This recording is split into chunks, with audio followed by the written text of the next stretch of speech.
അപ്പോൾ ഇന്ന് നമ്മൾ ഡിസ്കസ് ചെയ്യാൻ പോകുന്നത് ആറ്റം മോഡൽസ് ആണ്. ആറ്റം മോഡൽസ്, രണ്ട് ആറ്റം മോഡൽസാണ് ഇന്ന് നമ്മൾ പഠിക്കാൻ പോകുന്നത്.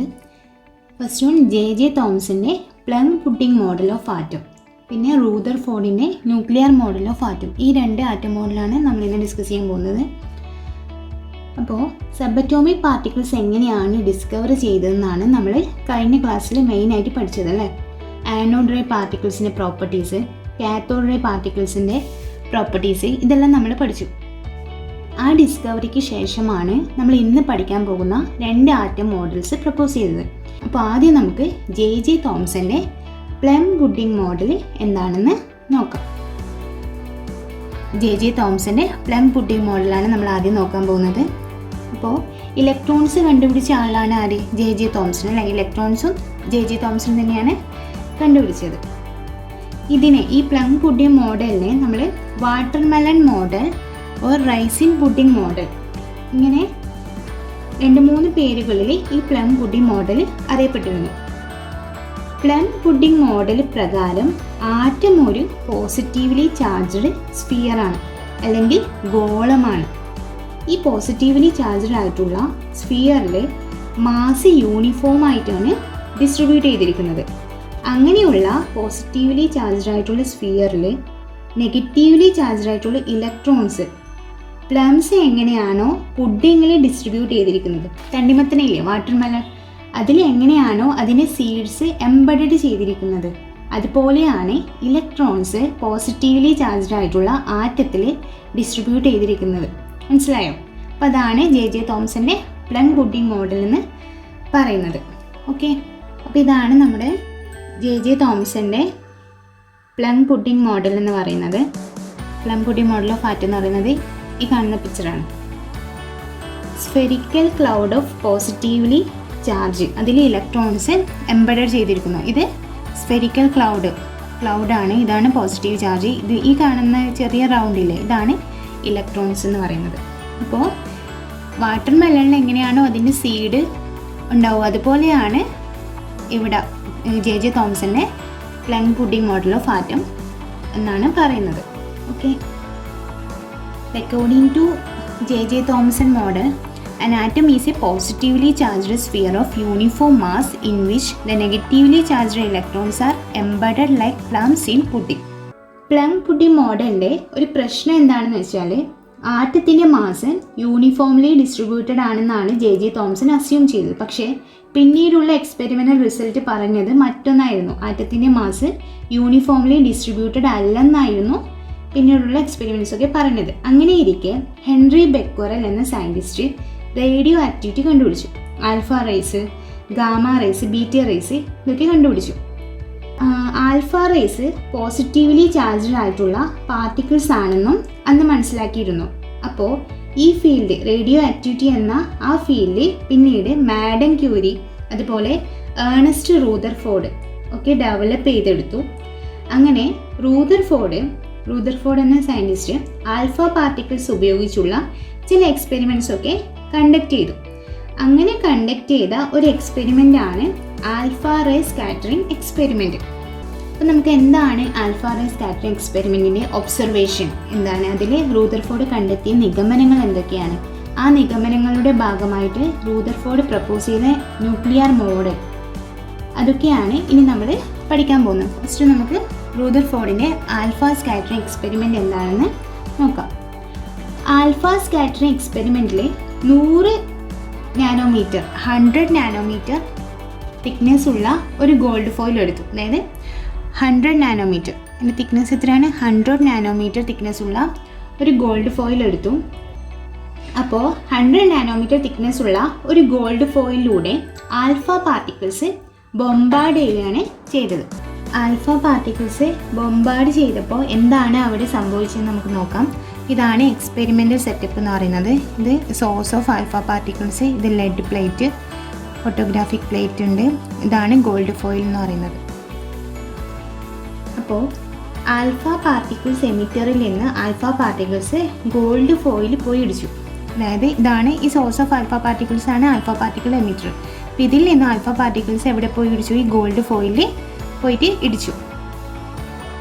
കാരണം എന്താണ്, പാർട്ടിക്കിൾസ് ആണല്ലോ, അതുകൊണ്ടാണ് അത് ഗോൾഡ് ഫോയിൽ പോയി ഇടിച്ചത്. ആ ഗോൾഡ് ഫോയിൽ നിന്നും വന്ന ആൽഫ പാർട്ടിക്കിൾസിൻ്റെ ഡയറക്ഷൻ നമ്മളൊരു സർക്കുലർ ആയിട്ടുള്ള ഫ്ലൂറസെൻ്റ് സ്ക്രീൻ വെച്ച് അതിൽ പതിപ്പിച്ചു. അപ്പോൾ ഈ കാണുന്നില്ലേ, ഈ സർക്കുലർ ആയിട്ടുള്ള ഫ്ലൂറസെൻ്റ് സ്ക്രീനാണിത്. എന്നിട്ട് ഈ പതിച്ച ആൽഫ പാർട്ടിക്കിൾസിനെയൊക്കെ ആംഗിൾസ് മെഷർ ചെയ്ത് നോക്കി. അപ്പം നമുക്കിവിടെ പതിച്ച ആൽഫ പാർട്ടിക്കിൾസ് ഏതൊക്കെയാണെന്ന് കിട്ടുമല്ലോ. ഈ കാണുന്നത്, ഈ ഡോട്ട് ഇട്ടിട്ട് കാണുന്നത്. അപ്പോൾ ഇതിൻ്റെയൊക്കെ ആംഗിൾസ് എന്താക്കി, മെഷർ ചെയ്ത് നോക്കി. അപ്പോൾ കിട്ടിയ ഒബ്സർവേഷൻസ് ഇങ്ങനെയായിരുന്നു. നിങ്ങൾക്ക് ആറ്റംസ് കാണാമല്ലോ. ഇത് ഗോൾഡ് ഫോയിലെ ഗോൾഡ് ആറ്റംസ് ആണ് ഇവിടെ കാണുന്നത്. ആ ഗോൾഡ് ആറ്റംസിലൂടെ ഇതാണ് ഗോൾഡ് ആറ്റംസ്. ഈ ഗോൾഡ് ആറ്റംസിലൂടെ മിക്കവാറും ആൽഫ പാർട്ടിക്കിൾസ് കടന്നുപോയി. ഇതാണ് ആൽഫ പാർട്ടിക്കിൾസ്. അപ്പം മിക്കവാറും ആൽഫ പാർട്ടിക്കിൾസ് എന്തായി, ഈ ഗോൾഡ് ആറ്റംസിലൂടെ കടന്നുപോയി. ഈ കടന്നു പോകുന്ന ഈ ഡയറക്ഷനാണ് ഇവിടെ കാണിച്ചിട്ടുള്ളത്, ആരോ കൊടുത്തിട്ട്.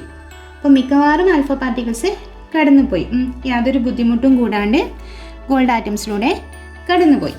വളരെ കുറച്ച് ആൽഫ പാർട്ടിക്കിൾസ് ചെറിയ ആംഗിൾസിൽ ഡിഫ്ലക്റ്റ് ചെയ്തു. കുറച്ച് ആൽഫ പാർട്ടിക്കിൾസ് എന്ത് ചെയ്തു, ചെറിയ ആംഗിൾസിൽ ഡിഫ്ലക്റ്റ് ചെയ്തു. ഇവിടെ കാണുന്നില്ല, ഇതാണ് ഡിഫ്ലക്റ്റഡ് ആൽഫ പാർട്ടിക്കിൾസ്. ചെറിയ ആംഗിൾസിൽ ഡിഫ്ലക്റ്റ് ചെയ്തു. അതിലും കുറച്ച് വളരെ 1-2 ആൽഫ പാർട്ടിക്കിൾസ് അതേ ഡയറക്ഷനിൽ തിരിച്ചു വന്നു. അതായത് അതിലും കുറച്ച് 1-2 ആൽഫ പാർട്ടിക്കിൾസ് എന്തായി, അതേ ഡയറക്ഷനിൽ തിരിച്ചു വന്നു. അതേ ഡയറക്ഷനിൽ തിരിച്ചു വന്നു, അതായത് ബൗൺസ് ടു ബാക്ക്. ഈ ഒബ്സർവേഷൻസിൻ്റെ ഒക്കെ കൺക്ലൂഷൻ എന്താണെന്നുള്ളത് റൂദർഫോർഡ് എക്സ്പ്ലെയിൻ ചെയ്തു.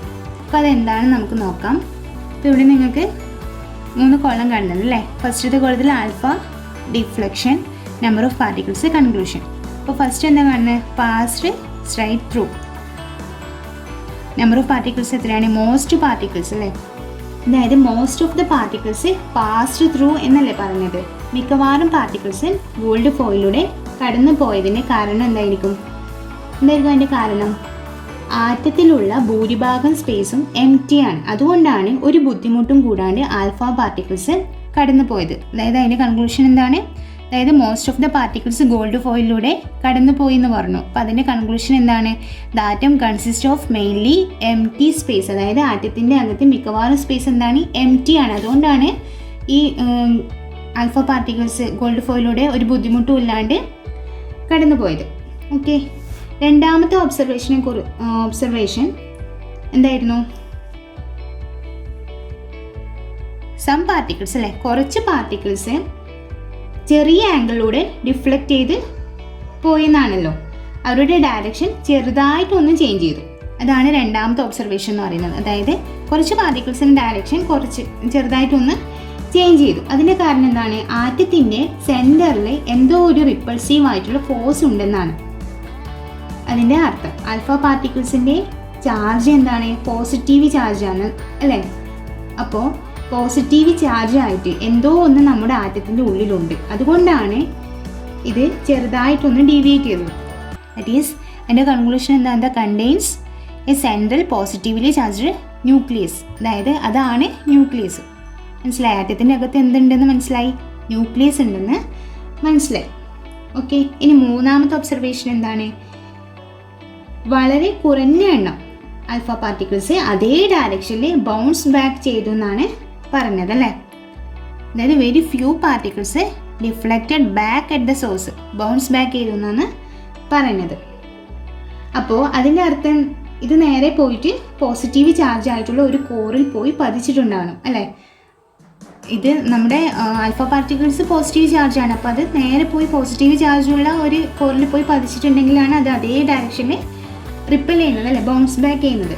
ഡയറക്റ്റായി പോയി പതിച്ചിട്ടുള്ള ആൽഫ പാർട്ടിക്കിൾസ് ആണ് തിരിച്ച് അതേ ഡയറക്ഷനിൽ ബൗൺസ് ബാക്ക് ചെയ്തത്. എന്തുകൊണ്ടായിരിക്കും, രണ്ട് പോസിറ്റീവ് ആകുമ്പോൾ എന്താ അവിടെ റിപ്പൽഷനല്ലേ വരിക. അപ്പം പോസിറ്റീവ്ലി ചാർജ്ഡ് പാർട്ടിക്കിൾസ് റിപ്പൽ ചെയ്യുമല്ലോ തമ്മിൽ. അപ്പോൾ ആറ്റത്തിൻ്റെ സെൻറ്ററിൽ ഒരു ഹെവി ആയിട്ടുള്ള പോസിറ്റീവ് ചാർജ് ഉണ്ട് എന്നുള്ളത് മനസ്സിലായി. അപ്പോൾ ഒരു ആറ്റത്തിൻ്റെ ഭൂരിഭാഗം സ്പേസും എംപ്റ്റി ആണ്. ആറ്റത്തിൻ്റെ സെൻറ്ററിൽ പോസിറ്റീവ്ലി ചാർജ്ഡ് ആയിട്ടുള്ള ന്യൂക്ലിയസ് ഉണ്ട്. ആ ന്യൂക്ലിയസ് എന്നുള്ള വാക്ക് ട്വൈൻ ചെയ്തത് ആരാണ്, റൂദർഫോർഡ് ആണ് കേട്ടോ. ആ ന്യൂക്ലിയസ് ഹെവി ആണെന്നാണ് മൂന്നാമത്തെ റിസൾട്ട് പറഞ്ഞത്. അതായത് മൂന്നാമത്തെ കൺക്ലൂഷൻ എന്തായിരുന്നു? The atom contains A small dense central nucleus that contains most of the atom mass.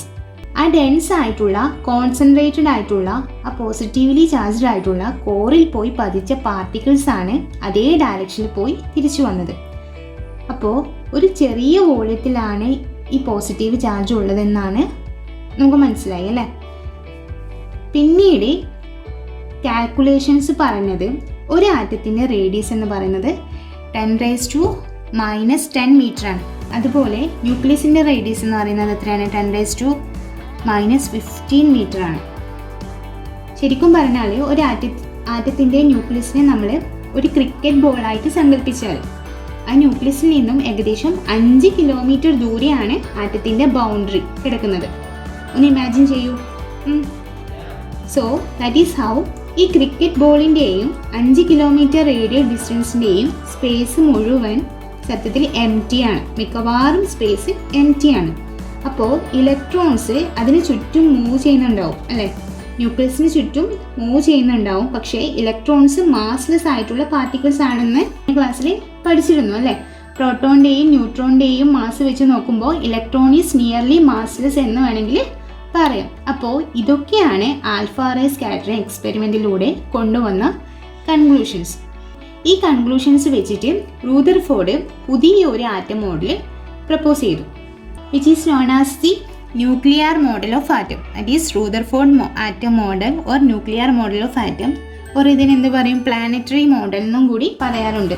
അത് എന്തുകൊണ്ടാണെന്ന് വെച്ചാൽ സോളാർ സിസ്റ്റത്തിലെ പ്ലാനറ്റ് എങ്ങനെയാണോ സണ്ണിന് ചുറ്റും റിവോൾവ് ചെയ്യുന്നത് അതേപോലെയാണ് ഇലക്ട്രോൺസ് ന്യൂക്ലിയസിന് ചുറ്റും റിവോൾവ് ചെയ്യുന്നതെന്നാണ് പറഞ്ഞത്.